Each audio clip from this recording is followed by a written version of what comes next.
Yeah, we back with another one. Blue is our city, Manchester City fan channel. And I'm surprised I even got the early morning energy to even do this video, man. So I don't know where you guys are watching. I'm over here in the States. It's mad early in the morning. You might be over there in England, or you might be at other places throughout the world. Just to have to experience that loss, Manchester City taking on Leeds United. And we suffered a loss, man, and that happened, man. And before I get into the match, I want to say, first of all, thank you guys so much for helping me really grow the channel. And like I said, you know, I really appreciate the likes, the subscribers, everything. So you guys have been awesome. But as we just try to grow the channel, I really want to say I definitely appreciate it. So let's get into this match, man. So Leeds United coming into the match, we thinking like, yo, we played them a long time ago, and you know, it's not gonna, we know that that was a different team. And I don't know if you saw my preview, but I talked about how that's going to be a different team and things I wanted to see this morning. So the match starts, bro, and I'm looking at the starting lineup, and I'm like, yo, what just happened? What just happened right now? And not saying that the starting lineup was off. I just think that the starting lineup was just a little bit too many changes, in my opinion. That's just me. Obviously, let me know what you guys think out there. I thought it was a lot of changes on that starting lineup, and it kind of just sent the wrong message. I thought he would go with a little bit of a stronger team, and he didn't go with a stronger team. And I'm not going to really blame the team necessarily for this loss, but Manchester City early in the morning losing in Leeds United, and let's go through this. So in the starting lineup, I want to bring my phone out real quick, because when I say, you know, too many changes, let's be clear about this. So we had Sterling on the left, we have Jesus down the middle, and then we have Torres on the right. I'm fine with that, but then he puts Zinchenko, Ferner in the midfield, and then with Bernardo Silva. I'm like, yo, I'm kind of fine with that too, but maybe you should have threw Ilkay Gundogan in there a little bit sooner. And Ilkay Gundogan ended up coming onto the pitch. But then you had Mendy, Ake, Stones, and Cancelo. I'm not necessarily like thrown off by that starting lineup. It's just that I really wasn't expecting it. Like I even mentioned in my preview, I was like, yo, I'd love to see Ake, but I don't think Ake had a bad game today. But at the end of the day, I just think it was too many changes with a bunch of players who have not necessarily been in sync together. And in my opinion, it's not the end of the world, but stuff happens throughout life, and unfortunately that was one of the things we had to witness this morning. So, you know, coming in, and we know Leeds had Mr. Bamford, you know what I mean, Rafinha, they had a few talents, and then Dallas ended up stealing the show. We're gonna get at his performance, but that's just what I initially thought. I wondered initially if Sergio Aguero was going to be able to be at least on the bench. I thought it was kind of odd that he wasn't, not even on the, he didn't even make the bench due to undisclosed injuries. So whatever. So as we get into the match, the first 10-15 minutes, I will say that it was rather pedestrian in my opinion. Like we've often seen Manchester City have possession of the ball, but it just looked like kind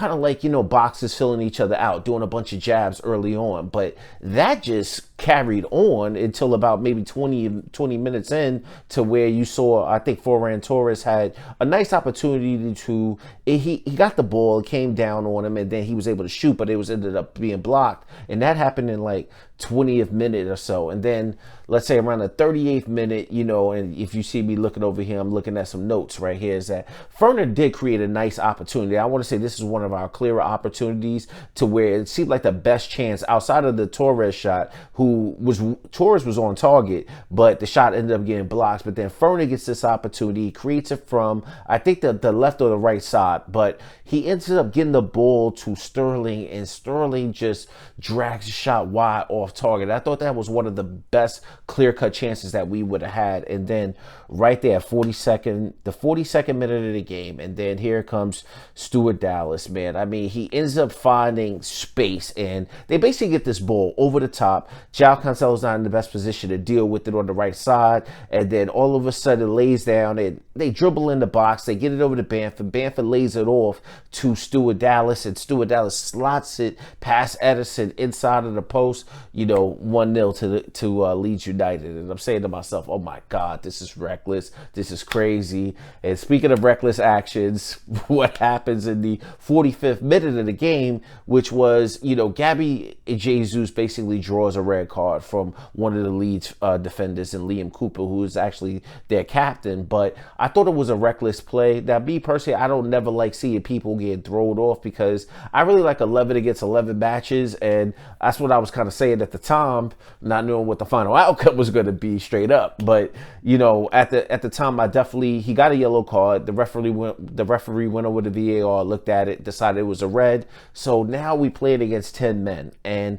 halftime happened. I think we had something like 11 shots, 1 shot on target, which was probably the Torres shot, you know, but we were just doing a lot of pop shots and shots that would, you know, had no chance of really going in. But right around the 52nd minute of the game, this is where we start applying more pressure. And this is just a long process of battering them, because we didn't know if Pep was going to make these substitutions at halftime to say, yo, they down to 10. Let me just kind of go crazy and try to get this game wrapped up. But he kind of kept it the same way. He comes out at halftime, and Zinchenko ends up with a beautiful shot right on target. And the keeper kind of bobbled the ball, and then Sterling, I think, steps on the keeper's hand accidentally. But one thing I will say about this game is that I haven't really mentioned yet. And the reason why I haven't mentioned it yet, because you shouldn't be highlighting these moments. And what that is that really throughout the first half, the things that were most memorable about the first half was just the way John Stones was just dribbling all throughout all over the pitch. He was just taking the ball from where we had it, dribbling all the way into the final third. You're thinking to yourself, yo, John, you should shoot. But that's just one of the standouts in the game, was just John Stones being able to just dribble throughout everything. So not much really action is happening. But until this moment, in this 52nd moment where Zinchenko has a shot on target, you can see City starting to, you know, pick up the pace. We started to look a little bit better. Then we made a crucial sub where we take Ake off. Ake has a yellow card already, but it's like in the 58th minute, and then we essentially go to like this 4-4-2 formation to where Ake comes off, and then I think he brings on Foden at that point. No, he didn't bring on Foden at that point. I forgot who he brought on, but basically he takes off Ake. He brought on Gundogan, matter of fact. He brought on Gundogan, but Ferner slotted into playing in that center back role, like what we saw last year, which we probably don't ever want to see again. Because remember, most of us last year said, yo, we don't want to see this again. But Ferner slots into, you know, this back four. But essentially, we look like we're playing this, you know, 4-4-2 situation going on. So I thought that was real interesting. That sub right there, I'm thinking to myself, it's not that Ferner was doing a bad job. It's just that, you know, I didn't think he was going to have Ferner slot into that position. So, you know, I thought that was a little weird. And you might see me grabbing my notes here because there's certain things I just don't want to miss.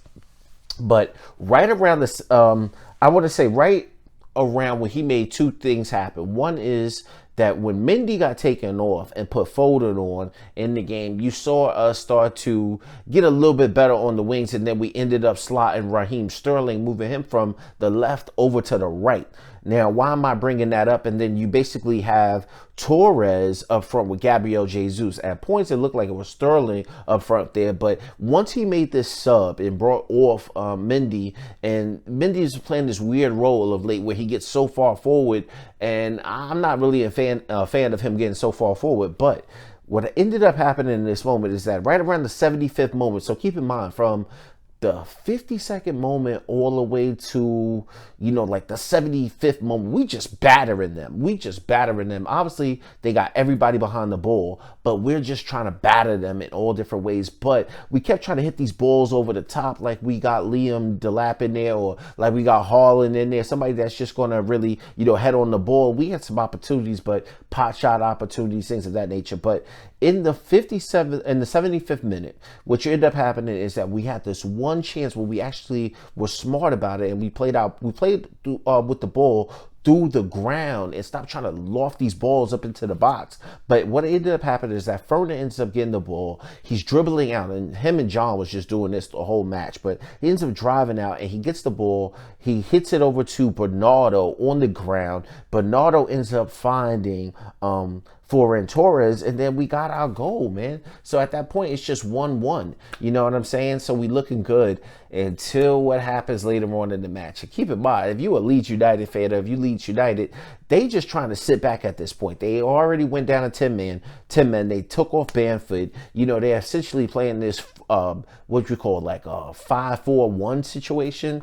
And then what happens in the 91st minute? So we've been battering them basically this whole second half. And then what happens? They just come and steal our thunder, take our dinner, We're not going to eat breakfast. I don't know where you are in the world. You might be thinking about dinner, but they just stealing our food in the 91st minute. And who other than Mr. Stuart Dallas basically splits John, because to keep in mind, we've been battering them so much is that the team is so far forward, but they get this opportunity to run out 2 passes, and basically Stuart Dallas splits John Stones and Ferner and basically slides the ball right underneath Addison to capture this win. So 10 men Leeds United. I'm going to give them credit for this. The only thing is that, I'm going to talk about some disappointments. I thought there was slightly just too many changes that happened in this game, and we didn't play the ball on the ground enough. If we played them, we know that they parking all of their buses right there in front of the goal, but at the end of the day, we got to be able to slot the ball in